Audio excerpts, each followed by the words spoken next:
अस्सलाम वालेकुम students. Wave motion आज का हमारा टॉपिक है। Wave motion. मोशन मीन हरकत, मूव करना बॉडीज़ का एक जगह से दूसरी जगह जो बॉडीज़ मूव करती हैं मोशन कहते हैं। और वेव क्या है, तो वेव की डेफिनेशन मैं आपको बताता हूँ। Wave is a disturbance. Wave is a disturbance produced in a medium.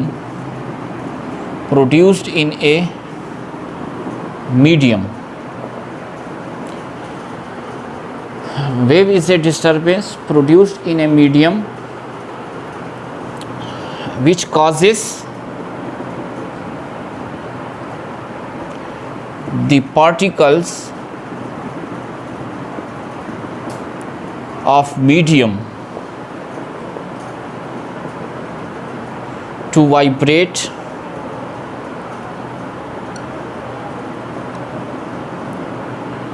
equal intervals of time.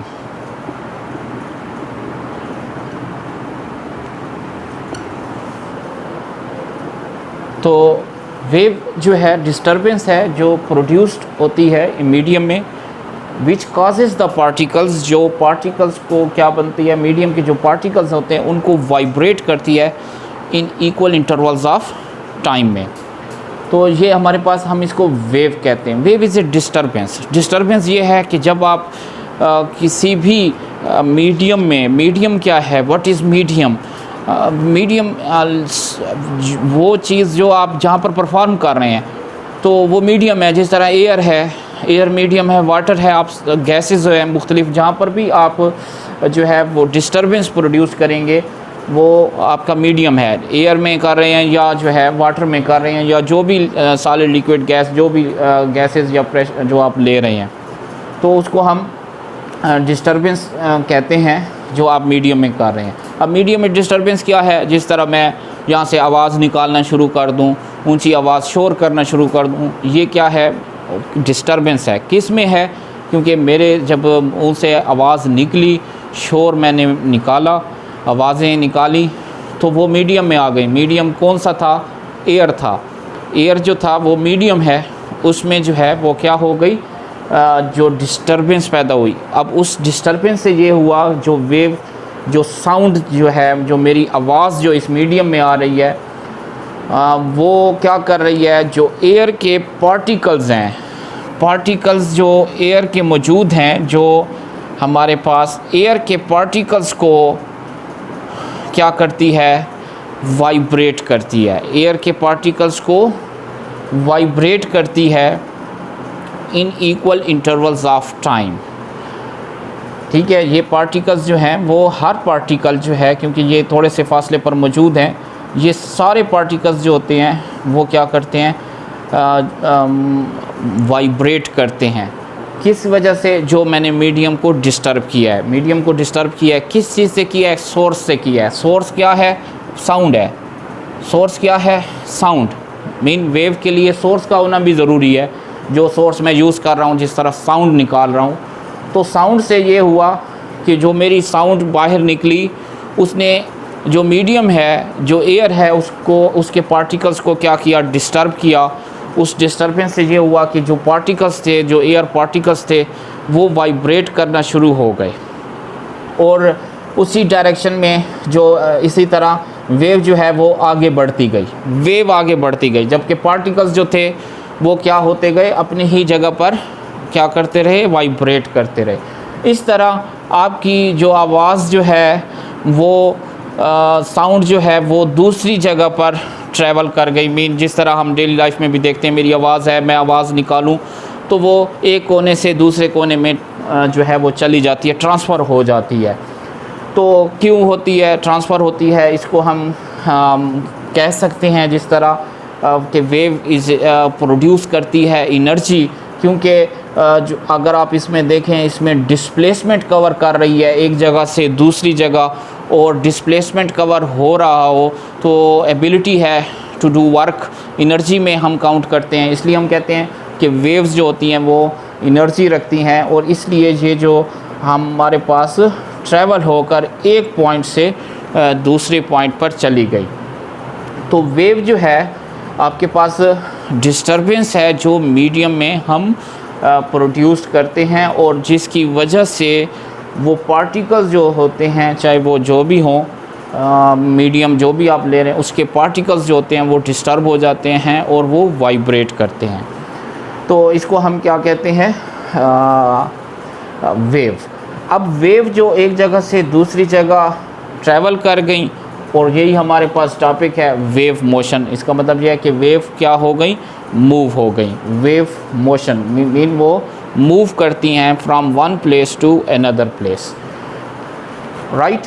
तो ये हमारे पास ये वेव मोशन के मुद्दे। इसी तरह हम दूसरी भी इसकी बात ये डिस्कस कर सकते हैं कि हम जिस तरह सोर्स की बात कर रहे हैं, तो नेचुरल सोर्स जिस तरह लाइट और हीट का है, सन जो है वो नेचुरल सोर्स है, हीट एंड लाइट, हीट और लाइट का नेचुरल सोर्स है। और उसकी ही सन की जो हीट और लाइट है, ये दोनों आप देखें आपके पास, ये दोनों हीट एंड लाइट जो है वो अर्थ पर वेव्स की फॉर्म में जो है वो ट्रांसफ़र हो रही हैं फ्रॉम लॉन्ग डिस्टेंस। एक बहुत बड़े फासले पर वेव्स जो है वो ट्रांसफ़र होती हैं। तो किस हीट भी ट्रांसफ़र हो रही है, हालांकि इसमें स्पेस भी मौजूद है, उसके बावजूद भी जो है ये सन की हीट और लाइट जो है वो अर्थ तक पहुंच रही है। तो हमारे पास अगर यहाँ पर देखें तो सोर्स जो है वो क्या हो गया, सन हो गया, और ये नेचुरल सोर्स है हीट और लाइट को प्रोड्यूस करने का।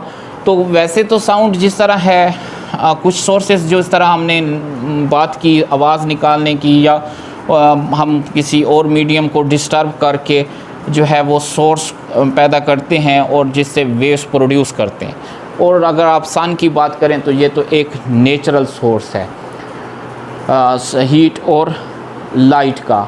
तो इसी तरह ही अगर हम वेव मोशन को ये देखें कि आपके पास जो है अगर एक पानी का टब है, उसमें यहाँ आपने क्या किया हुआ है, इसमें पानी भरा हुआ है, ये पानी आपने इसमें वाटर फिल किया हुआ है, और अगर आप इस वाटर को डिस्टर्ब करें एक किसी भी पेंसिल को डिप करके, पेंसिल है या कोई भी आप के पास वाइब्रेटर है, ये आप एज ए सोर्स क्या करेंगे, एज ए सोर्स यूज़ करेंगे। इसको क्या करूँगा मैं, इस पानी में जब डिप करूँगा तो इस वाटर को क्या करूँगा, डिस्टर्ब करूँगा। जब ये वाटर डिस्टर्ब होगा तो इसमें क्या पैदा होंगी, वेव्स प्रोड्यूस होंगी। इस वाटर में क्या होंगी, वेव्स प्रोड्यूस होंगी। अगर मैं इसको मुसलसल डिप कर रहा हूँ तो ये वेव्स प्रोड्यूस आगे होती जाएंगी, और अगर मैं एक दफ़ा करके छोड़ दूँ तो ये वेव्स पीछे से क्या होती जाएंगी, ख़त्म होती जाएंगी। ये वेव्स जो हैं अगर मैं इसमें डिप मुसलसल करता हूँ तो वेव्स जो है वो प्रोड्यूस हो रही हैं और आगे ट्रांसफ़र हो रही हैं। प्रेस करें, छोड़ दें, फिर वेव्स जो है वो आगे ट्रांसफ़र होंगी और पीछे जो है वो ख़त्म होती जाएंगी।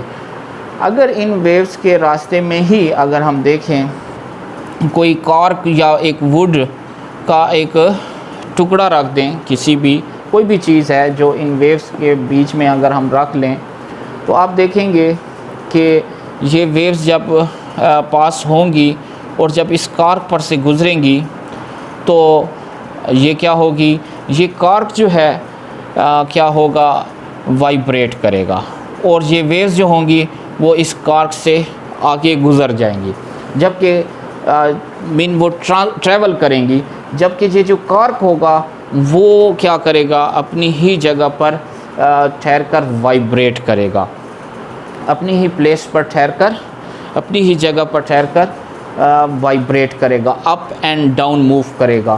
क्यों?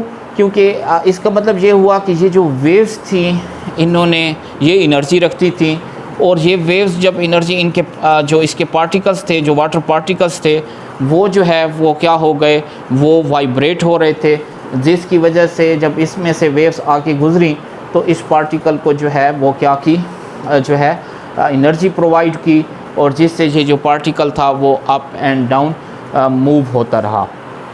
तो अगर आप यहाँ पर देखें तो बास टाइम आप ये भी देखते हैं कि पार्टिकल जो होते हैं वो पानी के साथ ही मूव कर जाते हैं। ये भी डिपेंड करता है उसकी डायरेक्शन के ऊपर कि वो पार्टिकल्स जो है वो अप एंड डाउन मूव हो रहे हैं या पैरेलल मूव हो रहे हैं, वो फिर हम डिस्कस करेंगे इसकी टाइप्स में भी। तो ये यहाँ पर अगर आप देखें तो पार्टिकल्स जो हैं वेव्स के जो पार्टिकल्स थे वो परपेंडिकुलर वाइब्रेट करते हैं। वेव के क्या करते हैं, वेव्स के परपेंडिकुलर वाइब्रेट करते हैं। परपेंडिकुलर का मतलब ये होता है कि 90 डिग्री का एंगल बनाते हैं। परपेंडिकुलर मीन 90 डिग्री का एंगल बनाते हैं। तो वेव जो है परपेंडिकुलरली मूव करती है। तो ये भी अगर आप देखें तो वेव ट्रांसफ़र हुई from one place to another place, क्योंकि वेव्स जो है वो तवानाई रखती हैं और वर्क डन होता है, क्योंकि जब वो ट्रैवल होती हैं, सिंपली अगर हम वर्क को देखें यही होता है कि आपने इसके ऊपर फोर्स एक्सर्ट की, इसको एनर्जी दी, और ये जो है वेव की फॉर्म में फिर क्या हुई, ट्रैवल की एक जगह से दूसरी जगह। तो यही आप देखें हमारे पास टॉपिक भी यही है कि वेव्स जो होती हैं वो मूव करती हैं, वेव मोशन हमारा टॉपिक भी यही है। इसी तरह अगर हम ये वो करें कि अगर एक धागे को एक बांध लें और उसमें इसमें जार्क लगाएं तो आप देखते हैं कि उसमें भी वेव्स प्रोड्यूस होती हैं। जिस तरह अगर हमारे पास ये एक पॉइंट P है, अगर इसमें आप इसको जार्क लगाते हैं, ये हम पॉइंट A या B कोई भी पॉइंट यहाँ पर कंसीडर करते हैं, तो इसमें ये होगा कि इसमें जब वेव्स प्रोड्यूस होंगी तो इस पॉइंट से इस तरीके से वेव्स, ये पॉइंट जो है यहाँ मौजूद है, क्योंकि वेव ट्रैवल करती हैं, मूव करती हैं। फिर आप ये देखेंगे कि ये वेव्स जो हैं यहाँ सब पर सीधी हो जाएंगी, ये पॉइंट जो है ऊपर चला जाएगा, मीन ये जो A पॉइंट है, फिर इस तरह वेव प्रोड्यूस हो जाएगी। इसी तरह अगर आप इसको, ये वेव्स जो है जो हमने इसको जर्क लगाने से किसी भी रस्सी में प्रोड्यूस होती हैं, क्योंकि हम इसके मीडियम को डिस्टर्ब कर रहे हैं। जब मीडियम को डिस्टर्ब करेंगे तो यहाँ पर जो रस्सी है, जो स्ट्रिंग है, ये हमारे पास मीडियम हम ले रहे हैं, क्योंकि हम इसी को डिस्टर्ब कर रहे हैं। जिस तरह यहाँ पर हमने मीडियम जब साउंड में लिया था, एयर लिया था, यहाँ पर हमने मीडियम वाटर लिया है, मतलब ये हमारे पास गैस भी हो गया, लिक्विड भी हो गया, और यहाँ पर हम इसको सॉलिड की उसमें ले रहे हैं। तो यहाँ पर आप अगर देखें तो वेव्स जो है यहाँ पर फिर सीधी हो जाएंगी, ये जो पॉइंट होगा ये फिर वहीं पर आ जाएगा, और ये वेव जो है वो इस पॉइंट से आगे निकल जाएंगी। तो इस तरह ये जो पार्टिकल है, ये जो पॉइंट है, जो इस मीडियम के जो पार्टिकल्स हैं, इस बात में हम ये कहना चाह रहे हैं कि इस मीडियम के जो पार्टिकल्स हैं वो अपनी जगह पर ठहरे हुए हैं, जबकि वेव जो है वो उस पार्टिकल से गुज़रकर आगे निकल गई। तो इस तरह जो पार्टिकल है, इसलिए जहाँ पर आपको ये बात क्लियर होगी कि ये जो आपके पास कार्क था वो अप एंड डाउन क्यों मूव हो रहा था। यहाँ पर आप देख सकते हैं कि जब वेव उस पॉइंट से गुज़रती है तो वेव जो है उसको ऊपर ले गई, इसी तरह जब उससे आगे निकल गई तो फिर वो डाउन हो गई। तो इसलिए जो है वेव जब किसी भी रास्ते में, जिस तरह वाटर में थी, तो उसके पार्टिकल्स जो होते हैं, वाटर पार्टिकल्स जो होते हैं, वो अप एंड डाउन वाइब्रेट करते हैं, जबकि वेव जो है वो आगे ट्रैवल कर जाती है। तो इस तरह आप इनकी वेव्स की डायरेक्शन को जो है वो समझ सकते हैं कि वेव्स किस तरीके से एक जगह से दूसरी जगह ट्रांसफ़र होती हैं, क्योंकि ये एनर्जी रखती हैं। वेव्स जो हैं वो क्या रखती हैं, एनर्जी रखती हैं। और वेव्स में एक बात आपने ये बात नोटिस रखें कि ये जो पार्टिकल्स होते हैं, मीडियम के जो पार्टिकल्स होते हैं, वेव तो ट्रांसफ़र हो रही होती है आगे की तरफ, लेकिन ये जो पार्टिकल्स होते हैं मीडियम के, वो क्या करते हैं, वो वाइब्रेट करते हैं, वो वाइब्रेट करते हैं, अप एंड डाउन मूव करते रहते हैं। और ये बात आपने यहाँ इस एग्ज़ाम्पल में भी देखी और इस एग्ज़ाम्पल में भी देखी जो हमने एक पानी की कि waves can be categorised into two ways. एक हम कहते हैं मैकेनिकल वेव्स। मैकेनिकल वेव्स को हम इस तरीके से डिफ़ाइन करते हैं कि ऐसी waves, those waves which require a medium, ऐसी वेव्स विच रिक्वायर, जिसको मीडियम की ज़रूरत होती है अपनी एनर्जी ट्रांसफ़र करने, एक जगह से दूसरी जगह ट्रांसफ़र करने के लिए। Those waves which require a material medium for the generation and propagation of waves are called mechanical waves. ऐसी वेव्स जिनको ट्रांसफ़र होने के लिए मीडियम की वास्ते की ज़रूरत पड़ती है, उसको हम मैकेनिकल वेव्स कहते हैं।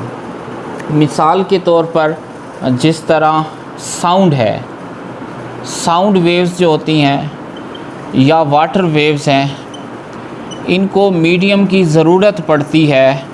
अगर मीडियम ना हो तो साउंड ट्रैवल नहीं कर सकती।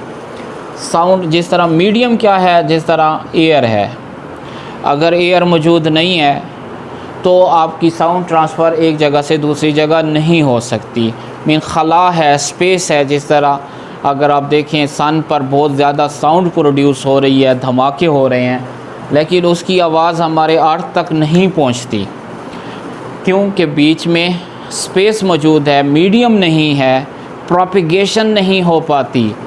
साउंड जो है वो कंप्रेशन और रेयर फ्रैक्शन प्रोड्यूस नहीं कर सकती, जिसकी वजह से साउंड वेव्स जो है वो ट्रांसफ़र नहीं हो सकती और वो वहीं पर ही रह जाती है। तो हमारे पास मैकेनिकल वेव्स ये हो जाती हैं जिनको एक जगह से दूसरी जगह ट्रांसफ़र होने के लिए मटेरियल मीडियम की ज़रूरत पड़ती है। तो जिस तरह वाटर वेव्स हैं, तो इसमें वेव्स प्रोड्यूस हो रही हैं जो ट्रांसफ़र हो रही हैं, मूव कर रही हैं, तो इसको भी मीडियम की ज़रूरत है। वाटर जिस तरह है ये मीडियम है। तो ऐसी वेव्स जिनको एक जगह से दूसरी जगह ट्रांसफ़र होने के लिए मीडियम की वास्ते की ज़रूरत पड़ती है, उसको हम मैकेनिकल वेव्स कहते हैं। और इसकी मिसाल जो है मैंने आपको साउंड वेव्स की दी। और इसमें आप ये भी कर सकते हैं कि अगर आप एक बॉटल में अगर एक बेल रख लें और उसमें अगर एयर मौजूद होगी, तो अगर आप बेल को रिंग करेंगे, इलेक्ट्रिक बेल हो, उसका बटन बाहर हो, शीशे की बॉटल हो, तो उसमें आप देखते हैं कि साउंड प्रोड्यूस जनरेट होती है। अगर एयर मौजूद होगी तो आपको आवाज़ सुनाई देगी। अगर आप उसमें से एयर बाहर निकाल दें तो उसमें जनरेट हो रही होगी लेकिन साउंड प्रोपिगेट नहीं करेगी। तो इससे वाज़े हो जाता है कि ऐसी वेव्स जिनको ट्रांसफ़र होने के लिए मीडियम की ज़रूरत होती है, उसको हम मैकेनिकल वेव्स कहते हैं। इसी तरह हमारे पास जो दूसरी हैं वो होती हैं इलेक्ट्रोमैग्नेटिक वेव्स। इलेक्ट्रोमैग्नेटिक वेव्स क्या होती हैं? इलेक्ट्रोमैग्नेटिक वेव्स जो होती हैं, ये वो वेव्स हैं जिनको एक तो मीडियम की ज़रूरत नहीं होती और ये ऑसिलेट करते हैं by electric and magnetic field. इसमें ये कम्बिनेशन है इलेक्ट्रिक और मैग्नेटिक फील्ड्स का। और इसमें इनकी डेफिनेशंस में हम यही कहते हैं कि ये इन वेव्स को किसी मटेरियल मीडियम की ट्रांसफ़र होने के लिए ज़रूरत नहीं पड़ती। और अगर इनकी आप अगर एग्ज़ाम्पल्स देखें तो हमारे पास जिस तरह लाइट है, जिस तरह सूरज को देखें, सूरज में ही आप साउंड भी प्रोड्यूस हो रही है, हीट भी और लाइट भी। तो हीट और लाइट तो दोनों जो है वो अर्थ पर आ रही हैं, जबकि साउंड नहीं हो रही।